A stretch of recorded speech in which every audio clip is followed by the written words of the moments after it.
Bom dia, Soco Matinal, seu programa de macroeconomia, geopolítica e mercado financeiro aqui no YouTube, Spotify. Hoje a gente tem uma formação nova aqui para falar sobre o PIB dos Estados Unidos, que cresceu aí 2,3% no quarto trimestre do ano passado. Mas, por outro lado, apesar do crescimento do PIB, ou necessariamente pelo crescimento do PIB, a inflação acelerou ali nos Estados Unidos e o desemprego sobe para 6,5% em janeiro aqui no Brasil. Por outro lado, os salários também aumentaram, né? Será que temos uma correlação aí? E a alta no preço do ovo, olha o ovo aí, Manuel. E o café também faz aí o GPM acelerar para 1,06% em fevereiro. Então esse índice também subiu. E a Petrobras registra aí um lucro de 36,6 bilhões de reais em 2024. Parece muito, mas é uma queda aí de mais de 70% em comparação a 2023. Então você é acionista da Petrobras, fique atento aí. E esses são os principais notícias com Guilherme Matos aqui hoje. Bom dia. Bom dia. E Douglas Ribeiro. Opa, Manuel Neto. Isso, hein? Tá Guilherme pensando Mendes. no Douglas, hein? Eu não consigo tirar o Douglas da minha cabeça. Vai. Bom dia. Bom dia, Guilherme. Bom dia, Luiz. Bom dia, Lucas. Bom dia. Bom dia a todos aí. Hoje a gente tem plateia aqui, ó. Plateia, pô, muito bom ter você aqui com a gente. Por nada. Valeu. Então, obrigado pelos comentários de ontem. Vocês deixaram vários comentários aí sobre onde vocês moram, onde residem, onde se escondem alguns de vocês, que eu sei. Então, começando, obrigado pelos comentários aí. Foi o que eu pedi, vocês comentaram. Maravilha. Então, vamos começar com os índices? Vamos. No Brasil, a gente tem uma oscilação próxima à estabilidade. Então, o Ibovespa, ele está quase estável. Não está perto do estável nesta quinta-feira. Por quê? Porque a gente teve uma queda expressiva das ações da Petrobras. Como o Edson anunciou ali no começo do programa, a gente teve ali um registro de lucro que foi 70% menor do que comparado ali 2023. Então a gente tem uns resultados abaixo das expectativas, que faz com que o índice não cresça, não suba mais nesta quinta-feira. E o volume de negociação também das ações da Petro, na sessão de hoje, ultrapassou a média dos últimos 12 meses. Então o pessoal adotou isso como uma promoção.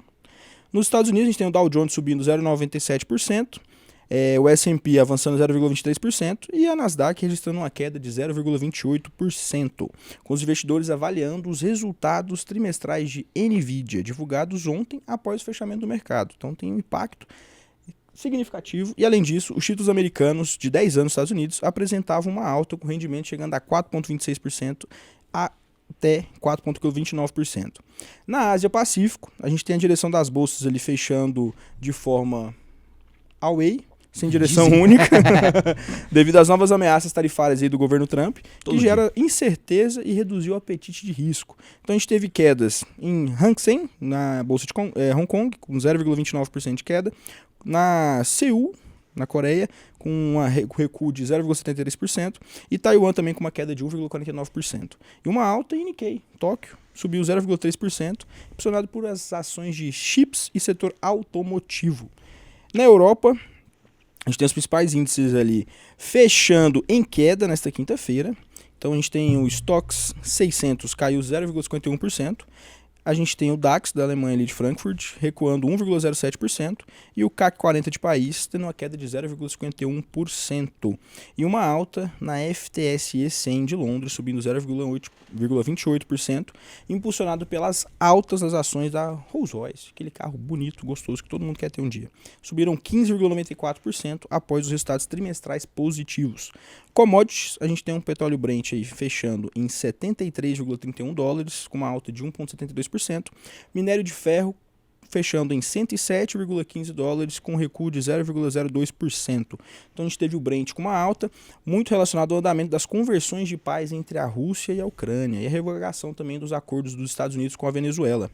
E em criptomoedas nós temos o Bitcoin operando em queda no dia de hoje, então caiu para $84.440, $84.440 Pô, falei estranho, mas tá bom.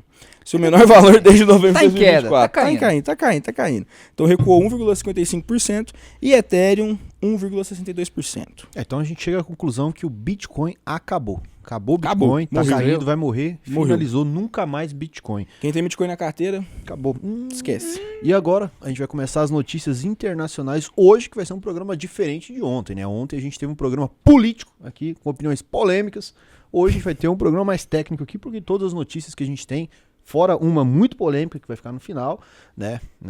Então a gente vai ter várias notícias técnicas aí que influenciam todo o mercado, e junto com as notícias a gente vai fazer grandes explicações aí. Então eu comprometo com vocês que ao final desse programa você vai sair parecendo mais inteligente do que você é. Então, começando com o PIB dos Estados Unidos, cresceu 2,3%. Isso foi divulgado pelo Departamento de Comércio lá dos Estados Unidos, né? E isso veio em linha às expectativas do mercado, ou seja, o mercado já precificava um aumento semelhante a esse. Tem um grande ponto nessa divulgação, que é esse dado já tinha sido feito bem anteriormente, só que constantemente os Estados Unidos está fazendo ali revisões, tanto de parte de PIB, como de dados ali de inflação, como dados de desemprego, e esse segunda leitura, ou então esse reajuste, ainda ficou em linha do que estava esperando ali o mercado. Então ainda teve aí uma grande apreciação da economia americana, que foi aí um dos pontos que foi muito discutido ao longo de 2024, porque muitos economistas pensavam que o grande país ali da América do Norte iria chegar ali num período de recessão, e pelo contrário, a economia cresceu de forma bem pujante, também como teve aqui no Brasil, mas principalmente nos Estados Unidos, que acaba fazendo o preço aí nas outras bolsas do mundo afora, e também nas políticas macroeconômicas e fiscais também, isso acaba influenciando. O que isso acaba gerando? Que é a economia americana está mais forte do que todo mundo esperava, isso acaba gerando ali um pouco mais de inflação, e foi também um dos pontos ali que teve reajuste. Então a inflação, ela teve ali um leve reajuste de 2,2 para 2,4, antes na leitura tinha feito em 2,2, agora foi para 2,4 ali no PCI, e quando você vai olhar para o núcleo, esse reajuste ainda foi um pouquinho mais expressivo. O que é esse núcleo ali do PCI? Ele é nada mais que ele exclui ali os alimentos e as bebidas que são mais voláteis, então acaba gerando mais volatilidade na hora que você faz essa leitura aí do dado de inflação. E aí ele subiu de 2,5 para 2,7, então acabando gerando aí um pouquinho mais de pressão. O que isso significa no seu dia a dia, e principalmente aí na parte de 2025? É que necessariamente agora o Fed vai acabar tendo mais pressão para realmente não reduzir taxa, talvez manter aí a taxa no patamar atual, a Fed Rate, que é semelhante talvez à nossa taxa de juros aqui, a Selic, então manteria essa taxa de juros aí no patamar atual, ou talvez fazendo um único corte lá no finalzinho de 2025, porque esses dados aí não conseguem dar dados claros para você ter ali uma economia arrefecida e a meta da inflação indo ali para os 2%, que também, como no Brasil, os Estados Unidos também tem esse problema em manter ali a inflação próximo da meta. E um outro ponto que aí vai um pouquinho em divergência com esse dado de inflação é que também aumentou o número de desemprego. Estava ali esperando um desemprego um pouquinho menor e teve aí um aumento para 242 mil contra a expectativa ali de 221 mil. Isso é muito também para uma questão ali sazonal da leitura do mercado em específico, então acabou gerando aí esse dado que, apesar de ser um dado negativo quando você vai olhar para a economia real, mas quando você olha para questões aí de política monetária, isso pode ser favorável, isso aí pode gerar aí uma grande alívio lá na frente, mas por enquanto são dados ambíguos. E um outro ponto também que gerou um pouquinho de apreensão é com relação à produção de bens duráveis, que acabou crescendo ali em janeiro 3,1 contra um decréscimo que teve ali em dezembro de 1,8, e a expectativa era de um crescimento só de 2%, então também teve aí esse ponto em específico. E quando você vai olhar ali para bens duráveis, se você tira ali desse setor a parte de logística em específico, de transporte, o crescimento foi em linha ali estável, 0%, enquanto a expectativa do mercado que era de 0,3. Então a gente tem algum pacote de dados aí que é meio misto, então a gente vai ter que esperar ainda os próximos dados dos próximos meses para a gente conseguir ter uma clareza. E claro, o Trump, como ele está aí sendo muito atuante nessa parte de política de implementação de tarifa, falou que agora a partir de abril já vai começar a implementar aí tarifas tanto no Canadá como no México de novo, e na Europa já falou ontem dos 25% ali, então isso aí acaba gerando um cenário mais desafiador aí para a economia americana, e isso acaba influenciando globalmente. Maravilha aí. E agora, já partindo aí direto aí para as notícias nacionais, a gente começa aí com o desemprego em janeiro, que o desemprego aumentou para 6,5%. Mas espera lá, vamos entender direito como que funciona uma notícia dessa. Porque uma notícia seca, né? Assim, desemprego aumenta para 6,5%, pode ser utilizado para dizer que o desemprego é bom, aumentou e isso é um resultado ruim, ou que na verdade caiu e isso é um resultado bom. Vamos entender com dados comparados com o período anterior. Sempre que você tiver informação de um número, de uma estatística, você tem que comparar com o período anterior para que você tome algum tipo de decisão e saiba se está melhorando ou piorando. Cuidado com manchete de jornalzinho vagabundo aí. Então, o desemprego sobe para 6,5% em janeiro. Quando a gente olha para isso, pensa que o mercado esperava 6,6, ou seja, é um pequeno recuo ao que o mercado esperava. E quando a gente olha para a comparação anual, ou seja, janeiro de 2024, a taxa de desemprego era de 7,6, ou seja, o comparativo dezembro, janeiro, dezembro de 2024, janeiro de 2025, houve sim um aumento no desemprego. Só que quando a gente olha no comparativo mês de janeiro de 2024 para mês de janeiro de 2025, a gente saiu de um desemprego de 7,6% para 6,5%, ou seja, 1,1 ponto percentual de queda, mostrando aí claramente um avanço aí na melhora do mercado de trabalho brasileiro. Sabe o que isso significa? O quê? Que a expectativa do mercado foi frustrada. Frustração. O mercado, Olha que surpresa. ele é um psicopata. Ele mercado é gosta um de psicopata. notícias ruins. Então essa notícia não foi tão ruim, porque teve um aumento. O mercado estava esperando um aumento ali que fosse para 6,6. Então só foi para 6,5. Aí já começa a ficar preocupado, porque fala, pô, a galera tá trabalhando demais, tá gastando demais. Então vai gerar mais inflação ali na economia. Então esse dado, apesar de você ver que a taxa de desemprego está bem menor do que a gente teve lá em janeiro de 2024, isso é negativa para quando a gente olha para a perspectiva de economia no longo prazo. Por quê? Porque esse não é um crescimento de forma sustentável, porque boa parte desse crescimento que a gente teve na economia foi mais através de transferência de renda, a do governo impulsionando ali a economia. E isso acaba gerando ali uma pressão inflacionária muito alta. E é o que preocupa a gente. A gente já fechou ali 2024 com a inflação acima da meta, provavelmente esse ano vai ser ainda maior, vai chegar ali próximo de 5,5, não é nada ainda em relação ao que a gente já teve em anos anteriores, acima até de 2 dígitos. Mas é um ponto aí que a gente tem que levar em consideração quando a gente vai fazer essa leitura. Acho interessante a gente aprofundar mais sobre essa relação. Como assim? A queda no número do desemprego, ou seja, um baixo nível de desemprego, muita gente trabalhando, significa para o mercado algo ruim? O mercado não quer que as pessoas trabalhem, o mercado quer um desemprego alto? A grosso modo, uma notícia parece um absurdo, parece que realmente é isso. Mas o que a gente vai explicar aqui pra vocês agora, porque isso, cara, esse tipo de conteúdo que a gente tá entregando aqui, esse tipo de conversa aberta, parecendo uma mesa mesmo de conversa, não é legal de se falar. As pessoas não conversam sobre isso porque é complexo. É mais fácil você dar uma manchete, dar um viés político e determinar isso. Então, olha lá, significa que uma queda no número de desemprego, ou seja, de 7,6 para 6,5, ou seja, mais pessoas no mercado de trabalho, pode ser ruim para o mercado. E, pô, mas então significa que o mercado é contra o trabalho? Não é isso, né, Manuel? Como que a gente pode explicar isso para quem não entende essa relação? Não é bem isso. É porque tem 2 pontos que você tem que olhar. Primeiro, você tem que olhar para a quantidade de pessoas que estão trabalhando. Tanto ali os que estão registrados CLT, que tem um vínculo, como também as pessoas ali que estão de forma autônoma. Então, quando você vê, até teve pessoas que saíram da informalidade agora, teve uma leve redução e estão aí fichadas. Se isso é bom ou não, isso aí a gente vai entrar num fator que eu não quero entrar aqui, porque vai depender de muitas outras coisas,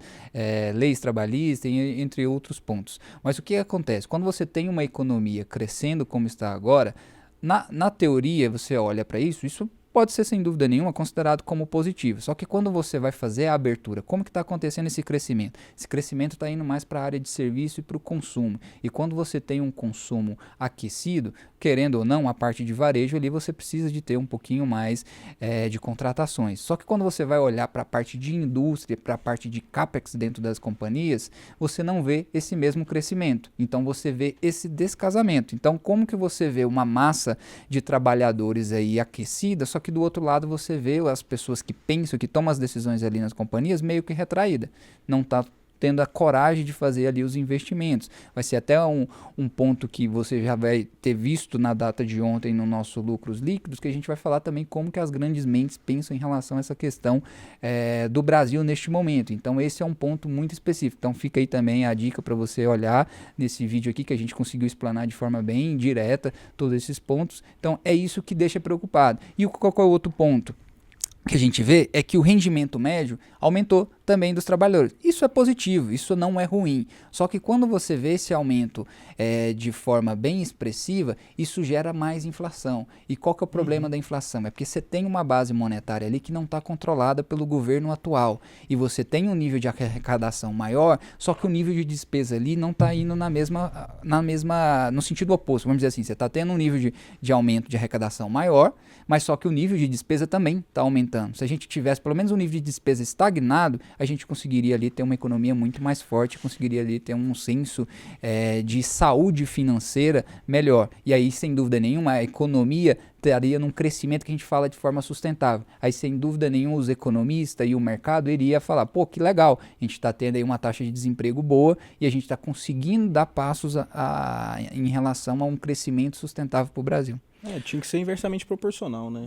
Sim. Essa correlação. Então, para uma pessoa muito leiga, a gente consegue falar, então, que apesar do desemprego cair, apesar de uma queda do desemprego, onde essas pessoas estão sendo empregadas, como, por exemplo, principalmente voltado ao consumo, e a forma com que esses empregos estão gerando, a forma com que está estimulando a economia, é uma forma que está cobrando um preço agora e que vai cobrar mais ainda mais tarde, que é através de inflação. Então, o que a gente pode dizer é que, apesar do número ser bom, esse número nada mais é do que um resultado de uma política, que essa política, na verdade, ela é uma política de curto prazo, que estimula a economia, só que gera uma inflação de médio prazo. Então, por isso que isso preocupa o mercado. Seria isso. Se o controle de gasto, se a gente tivesse um controle maior de gasto, o nosso fiscal tivesse um pouco mais controlado, essa diminuição, igual o Manuel falou, essa diminuição do desemprego, ela seria vista como positiva, porque você tem realmente essa balança.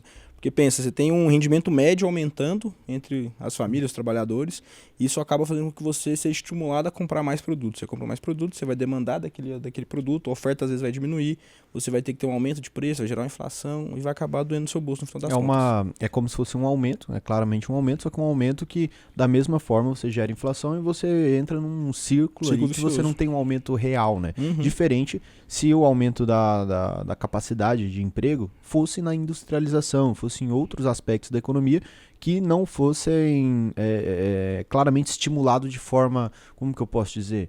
De uma forma não tão real para um crescimento real de médio e longo prazo de um país. Então, assim, a gente vê isso, só que isso cobra uma inflação, essa inflação é jogada para anos à frente, quando essa inflação chega, você tem que aumentar a Selic, aumenta o crédito, endivida as pessoas e vai girando de uma forma não sustentável. Então, e aumenta a Selic, aumenta o custo da dívida do Brasil, aí descontrola de novo o fiscal e vira uma bagunça. Chega um ponto que é quase que irreversível. Só que qual é o grande problema quando a gente vai olhar para o cenário brasileiro é que a gente está tendo um conjunto de fatores positivos e mesmo assim o Brasil está num sinal de alerta ligado. Então imagina, você está tendo um crescimento muito bom, o PIB do ano passado foi acima do esperado, todos os economistas erraram, todos mesmo, literalmente todos erraram, então teve um crescimento ali acima de 3,5% do PIB. Então você fala, pô, legal, o crescimento tá alto. Só que ao mesmo tempo você tem sinais de alerta ali sendo ligados. Então a margem que você tem para qualquer problema agora de retração econômica ou então até mesmo de aumento de desemprego, então imagina se a gente já está tendo problema com um momento bom da economia, se a gente começa a ter um momento ruim da economia, o nível de arrecadação vai cair drasticamente e o nosso nível de gasto já está aqui,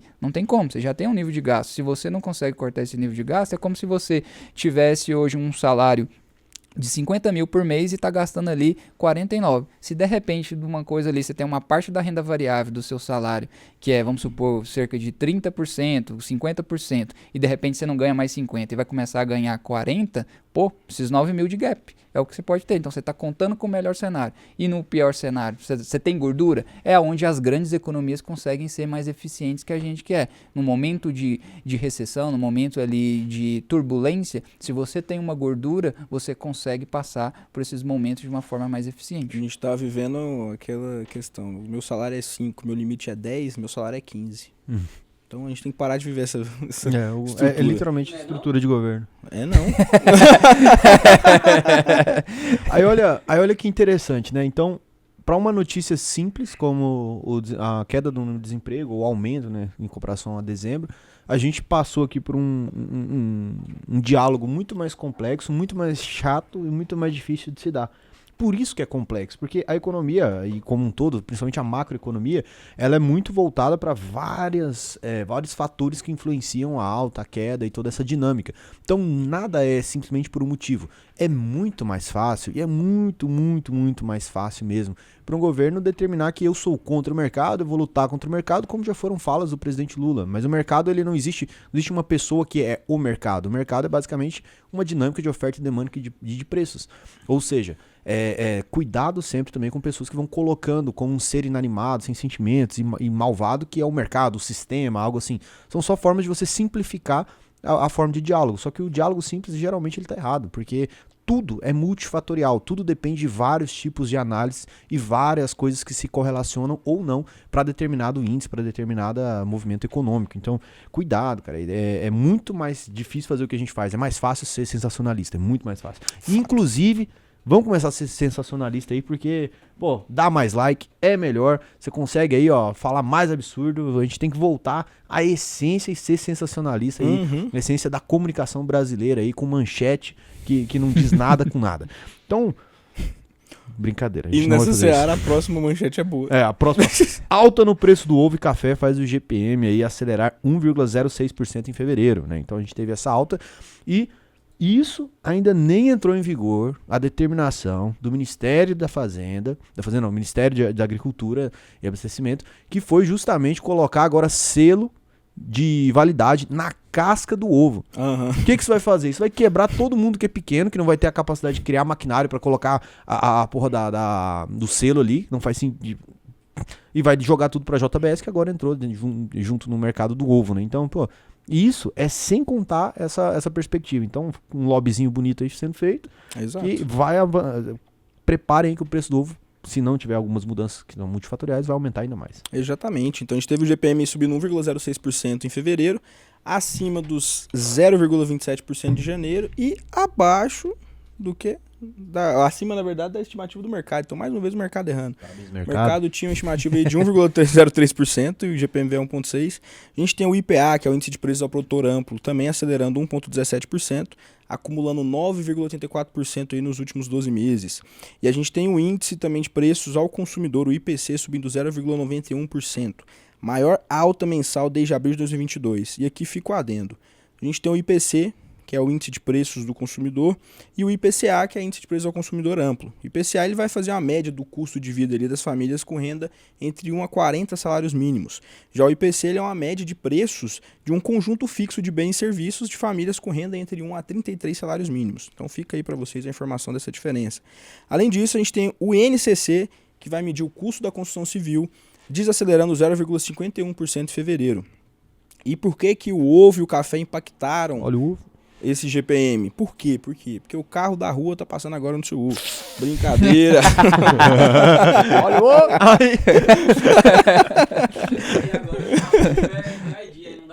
Não dá pra ouvir. Não dá pra ouvir. Você tá desatento, Exatamente. Eles foram os vilões aí no atacado, né, no mercado como um todo, por conta do calor excessivo. Então isso impacta a produção, o tempo ali da galinha botar o ovo, todo aquele rolê. E também o aumento da demanda, porque a gente tá entrando no quê? Na quaresma. Então vai entrar na quaresma e você tem uma diminuição do consumo de carne, um aumento do consumo de ovo, de peixes, então acaba afetando muito o mercado. E além disso, a gente tem a gasolina e as tarifas de energia elétrica pressionando os preços do consumidor devido ao reajuste ali do ICMS. E a retirada do bônus de Itaipu também, que acaba afetando. Então, quando a gente pensa na aceleração do IGPM, como que isso impacta? Isso vai pressionar principalmente os reajustes de contrato de aluguel. Então, para você que mora de aluguel, você vai ter um reajuste do seu contrato, provavelmente, isso vai impactar, você vai pagar um pouco mais.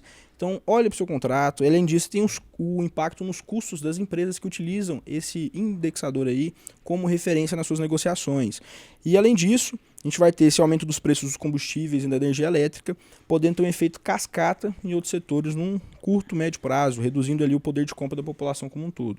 Então é importante que a gente se atente, monitore aí tanto o preço que a gente vai ter nas prateleiras aí no dia a dia, nos mercados, entender também as decisões que o Banco Central vai tomar com base nessas informações, para a gente tentar e compreender para que rumo que a nossa economia vai, sendo que a gente já tem uma expectativa de uma ali que é 15%. Então, Só para entender, em fevereiro aumentou 1,06%. Então imagina que o GPM é um principal indexador aí de aluguéis. Então imagina que você tem um aluguel de R$ 3.000, significa que só em fevereiro já aumentou R$ 30 no seu aluguel aí quando for atualizar.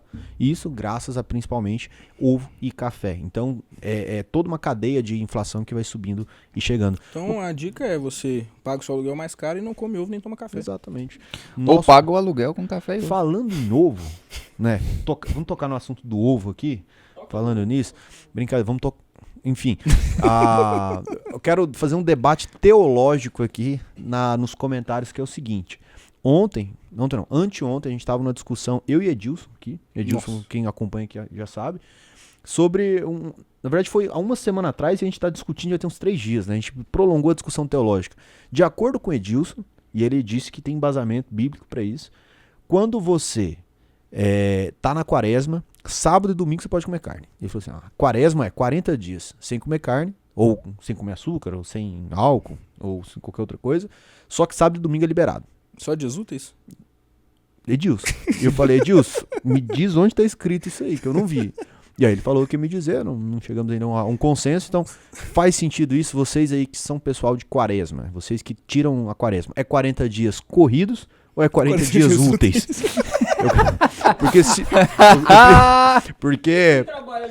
Porque eu já a gente já tá arrastando essa discussão, já tem uns 4 dias que a gente tá arrastando essa discussão teológica aqui, e o Edilson não aceita. Então se tiver vários comentários aí explicando, ou falando o contrário, que a verdade sempre é definida pelo grito da maioria. A gente sempre entende, a história é escrita pelos vencedores. Então, se tiver mais pessoas falando aí que é 40 dias corridos, vai ser 40 dias corridos. Se for 40 dias úteis, o Edilson tá certo. Então Exato. E leve a escala de 5x2, tá? Escala de trabalho pra gente não pensar na pessoa que trabalha aos sábados. Exatamente. Então a escala da quaresma é 5x2, de acordo com o Edilson. Vamos ver isso aí.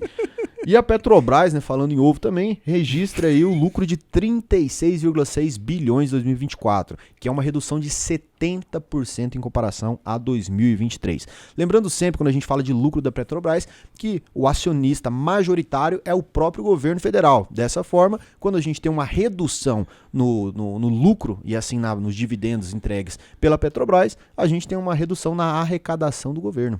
Exato. Se você para pensar, você olhar só para a manchete.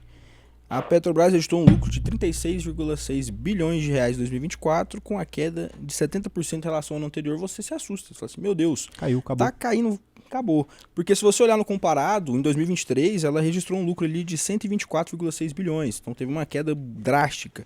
E foi um prejuízo ali de 17 milhões no quarto trimestre, apenas contrastando com o lucro que ela teve de 31 bilhões no mesmo período de 2023. E se você parar pra pensar, você vai, cara, o que tá acontecendo com a Petro? É o governo? Virou o Meu Bitcoin. Deus, é o governo, é o governo. Nada, é só a empresa justificou a sua queda relacionada à valorização do dólar frente ao real. Então a gente teve um período ali no final do ano que o dólar se valorizou muito frente ao real e isso acabou impactando os custos das dívidas da empresa com as subsidiárias no exterior. Então quando a gente está falando da Petro, ela tem subsidiárias em outros países também, fazendo todo o trabalho de extração, refinamento e afins. E isso, obviamente, ela anda ali com a sua alavancagem, tem uma dívida ali para conseguir aumentar a sua operação, e essa dívida é em dólar. Então, se você tem essa desvalorização, você tem um impacto diretamente no lucro, porque acaba aumentando as suas despesas dentro do seu DRE, do seu balanço patrimonial. E essa dívida financeira ali, ela foi reduzida, inclusive, para 23 bilhões de dólares, e o menor nível desde 2008. Então, mesmo que ela tenha registrado esse lucro aí 70% menor, houve uma redução de 23 bilhões de dólares na sua dívida.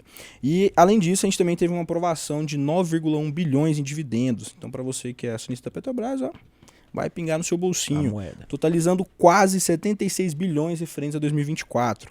Então, a gente tem uma expressiva redução no lucro, que pode afetar a confiança de você, investidor, preocupado ali com a governança da empresa, mas ela justificou que isso está relacionado à sua dívida, que teve ali a valorização do dólar frente ao real. E a gente teve essa diminuição também da dívida financeira, que para níveis históricos mais baixos. Isso pode ser visto como indicativo positivo da gestão atual da Petrobras. Então, se você olhar anteriormente, ela tinha uma dívida maior, você teve uma redução, um menor nível desde 2008. Então, você dá para ver que existe uma gestão financeira que está sendo eficiente. E isso fica a critério também de você analisar, porque tem pessoas que são haters, mas faz parte da vida. E essa aprovação de dividendo mostra pra gente mais uma vez a preocupação da Petro em fazer você, acionista, receber um dinheirinho, confiar na empresa também, e ela tá sabendo utilizar bem o seu caixa. E olha que interessante, se você quiser, você entendeu que uma simples, um único dado de uma empresa não quer dizer mostra um DRE, um balanço trimestral por completo. Por isso que nós temos a UVP Analítica. O que é a UVP Analítica? De acordo com Douglas Ribeiro, a UVP Analítica é o Tinder das empresas, onde você separa as empresas feias. Então, olha que interessante. Dentro da UVP Analítica, você consegue ver todos os dados ali para entender que houve uma redução no lucro, né, apesar de ainda ser uma empresa lucrativa, uma redução do lucro, mas diminuiu, por exemplo, a dívida da empresa. Então, através da UVP Analítica, se você é aluno ou se você é assinante da UVP Analítica, né, entenda que dentro ali você consegue, além de ter explicações mais complexas, né, tem o Malheiros, o Douglas, tem vídeos muito intensos ali sobre cada uma das empresas, você tem toda a relação de números fundamentais ali para a empresa, que aí você entende e consegue tomar decisões melhores. E uma novidade, em breve, você vai ter acesso às ações internacionais, Dentro das estoques, dentro da analítica, para que isso? você possa fazer sua análise, acompanhar, ver a viabilidade dessas empresas. Massa. A analítica tá voando, esquece. Vai Chama. comparar a Petrobras com outras empresas Então, petrolíferas em exato, âmbito internacional. O que você está Já dizendo é que eu pensou? vou comparar Magalu com Amazon. Isso aí, já pensou? Sem chance pra Amazon agora. Eu vou Agora vai comparar desmascarar a ela. Petrobras com Total Energy. E aí você vai com perceber ENI. que a Amazon nem ganha tanto com varejo, né? Quanto parece. só Ela só usa isso aí. Só usa Às vezes é o erro da Magalu. Não é, ali. Você lembra, eu gosto muito daquele vídeo da Luísa da Magalu falando, né? Aquele carnezinho gostoso.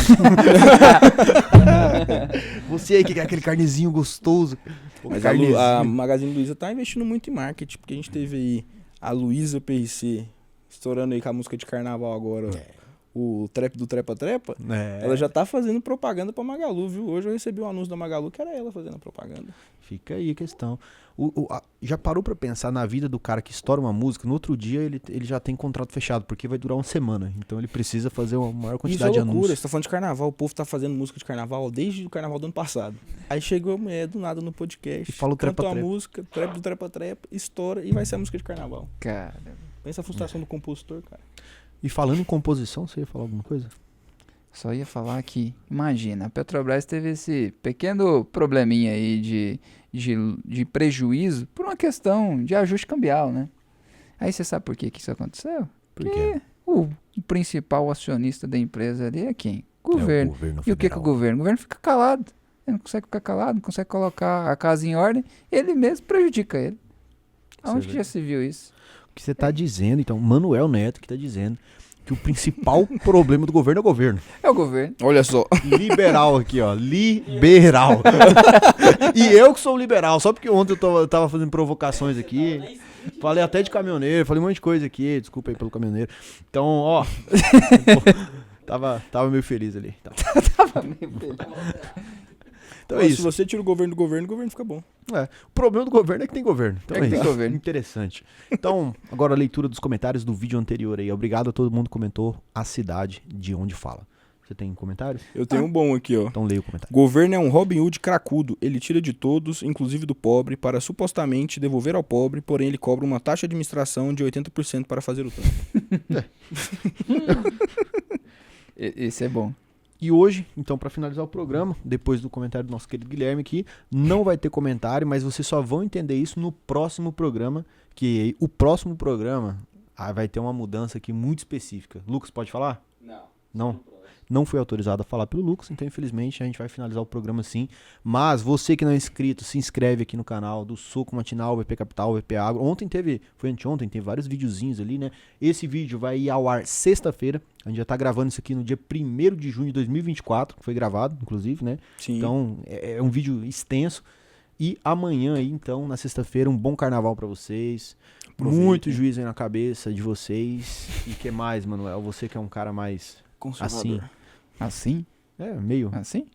Dá Só vai. uma palavra amiga. Só vai. vai.